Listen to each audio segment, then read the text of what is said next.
It's the long-awaited Jim and Terry Show. Long-awaited because you've been waiting a long time. Days, almost a week. Isn't that the condition of mankind? Everything has to be right away, or forget it, move on, change it, or something. Like, let's eliminate Joe Biden. Let's just eliminate him, and all our woes will come to an end.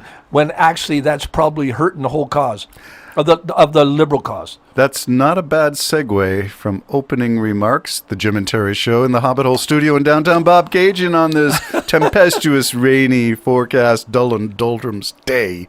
But Jim would like to start off with all things Biden. Yeah, forgive me for jumping the queue there, but I mean... No, you didn't jump. It was a segue. That's sort of what, in this world that's plummeting so fast in every direction, you know, I don't think everybody took a real sober look at Biden. Yes, he's older. Yes, he's slower. And yes, he had a real bad time in that debate. But since then, because I've looked, I've seen some really positive things that he has done. One of the reasons I'm looking is because I really do think it's too late to have someone else come in. I don't think if you take Biden out of the race, which right now they're tied in the polls, I don't think it would be wise to do that. I think all of a sudden it would show weakness. Trump will just attack the next person, and maybe people would listen to. Okay, I'm gonna unpack a few things. I sort of like that expression, but it's overused. Unpack. So out of all those words you just said, I'm going to start with this. Biden had a really bad debate. I'm going to challenge that and say a really bad debate is when you lie that many times, as in Trump, when Trump has never fact-checked. Oh, what tangled web we weave. My good friend Jim has just found that his headphones are wrapped around his microphone stand, and he's trying desperately not to knock over his mic stand while he unweaves a tangled web. Okay, so I'm reluctant to use the catastrophic terms that have been used to describe Biden's debate performance. I would rather focus on the other guy and why he is not the subject. Why were you talking about a gaffe or so in that debate, and why are we not talking about the 30 lies, 30 distortions, 30 things that went unchecked by the buffoon? Well, I told you what I thought upstairs over that wonderful breakfast you made for me. Thank you very, very much. Handcrafted breakfast. Chef. Chef. The egg was perfect, even though it made Kim throw up looking at it. For Kim, eggs wonderful. have to bounce off the floor or she won't touch it. Not me. But here's part of my thoughts on that. And I was kind of brought to my mind with George Clooney so publicly stating that Biden needs to go. And I'm thinking, okay, why have we got such negative on CNN, for instance? There's many, many things that they always warn about Trump, but they're never really going through it. So you just got people saying yay or nay to, I don't believe you, blah, blah, blah, and let the facts go. Yeah. And I got a funny feeling part of the negative isn't just the whole conservative planning to belittle the left. I think it's the left belittling themselves, and they're the ones that are forcing and putting the pressure on certain media groups to paint Biden in the worst place they can possibly do. I don't want to use the generalization, the left. It's not the left. It is George Clooney in your case now. If there are other ones, there is a senator or congressperson, then, they can be named if they're on record. Other than that, the word the left is doing it to themselves or Democrats doing it to themselves are not, they're too vague and too general. Some are, and it's a very few. I think Biden's poll ratings, if I'm not mistaken, because I checked that this morning, was about 85% in support of Biden. Yeah, that depends, because you looked at the different television station. If you look at it, 67%. So we can't trust or believe anybody. Okay, well, that was the latest on CNN this morning. So I don't I don't know where I saw it, but it was 67. And I don't watch much other than CNN. I did change it over briefly to MSNBC, but I don't have much time in the morning because I got to get here. But George Clooney made it very, very clear he's a part of the Democratic Party. He made that clear. Yes, and he did the fundraiser. Yeah, he managed. He participated. He does fundraisers and such, and he's only one of many, many people in Hollywood and other rich people who happen to be Democrats who can collectively throw their money and say, we want you to broadcast the faults because we want this guy gone. Yeah, so the notion that you've observed is one that I have observed, which is, and I've quantified it. So I used to say it was about 10 to 1. It's greater than 10 to 1 in terms of headlines of New York Times or Washington Post even, not even the old conservative rag that Trump used to listen to or watch, read in New York.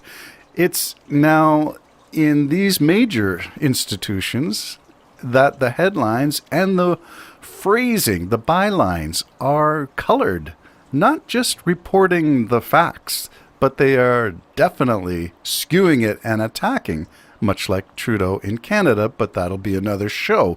My question is simply the preponderance of attacks on Biden, the preponderance of negativity on Biden, when, as you pointed out this morning, and maybe you wish to speak to that, growing old has its difficulties. Yeah, but it's not, in this free world and everything else, we're always talking about not making people retire. Don't force that upon them, because that you're retiring them into death. And one of the reasons we're living longer is because old people don't sit on a porch and rock now. They actually get out there and rock. Oh, that's a Jim-ism from his own record-producing days post-retirement. Yeah. You do rock, my friend. Yeah, so I think Biden's a lot slower, and I think they should address that. I think they should say, look, of course, he's slower. He's not walking. He's got arthritis. He's not walking the same, but we've had presidents in wheelchairs. His mind is obviously sharp. I was telling you on the Lawrence Last Word show last night on MSNBC, he said, I'm going to show you in the entirety what Joe Biden did at this union meeting that he was talking at. And before people shut their things off, I'm not saying I support unions. It's just where he was speaking at the time. And he happens to support unions, and he has a right to do that. So he was addressing them dead on, perfect, absolute poised. He was a little robotic, but he's got arthritis. Terry, you've seen me turn. I have to turn my whole shoulders to turn to the right. I can still run, by the way, because I'm not 81. But we get older, we get slower, but it don't mean we can't do the job. And I said it on other shows.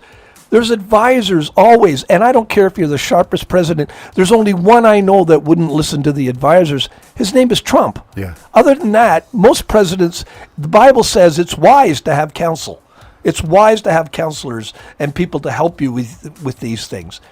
And so as you get older, yes, you have trusted advisors around you to help you through it. And simply say, Mr. President, are you tired? Or like they keep showing Obama leading them off. Well, that's just because Obama got the sign from someone at the side saying, come this way.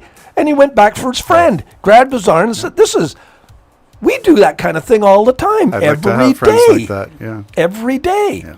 I mean, I sometimes I lead at church, and sometimes I have to be told what to do. Jim, it's time to come down from the pulpit. Yeah, Let go of the pulpit, Jim. Yeah. What are you still doing there? Get off. Oh, okay, off I go. Okay, I'm going to bring it back again because all this discussion is about Biden and his age. And a reminder that Trump is a criminal. He is a convicted criminal. Yep. He has not been sentenced because of delays. And delays, as I always say, justice delayed is justice denied. He should have been tried, should have been found guilty, sentenced, and should be in jail at this point. And it's not because there's any lack of evidence or more evidence will be presented. Whatever evidence is still waiting to be seen will be seen to convict him. What's the problem? Almost everything that comes out of this man's mouth is a lie. Everything he accuses somebody else of, he is. Almost everything, Terry. Absolutely almost everything. And that's why I said to you up there, I said, I'm not sure it's the left that's the deep state here. No. Maybe it's the right, because they keep accusing the left of being what they may be, because they're the ones that want to put that 2025 plan in. and change government completely across the board. And I know the extreme right are going, yay, but it's paving the way for too much power to go to a president, to one man. And that's the beginnings or the entry into authoritarianism. Thank you. I tried like for a half an hour to find that word, authoritarianism. That just paves the way in for that. And then the next thing you know is you've now got control of media, you got control of everything, and you simply tell the people what you want them to hear, and they have to believe it because you say we can't have safe elections. And if you so don't, we'll just stay here for another 4 years. We can't have safe They will round elections. you up and put you in jail. Yeah. We've seen what happened to Navalny in Russia. Yeah. That's awaiting an authoritarian government.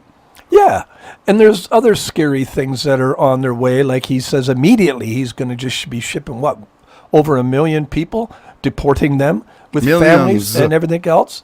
Number one, that's very costly to deport a million people. But I don't see any passion. I don't see any compassion whatsoever in this man. And for my Christian friends, I mean, I was thinking about it the other day. Matter of fact, I looked up the fruit of the Spirit when the scripture says you will know them by their fruit, and they list the fruit of the Spirit, and I can't find one of them that Trump has. Not one. Not one.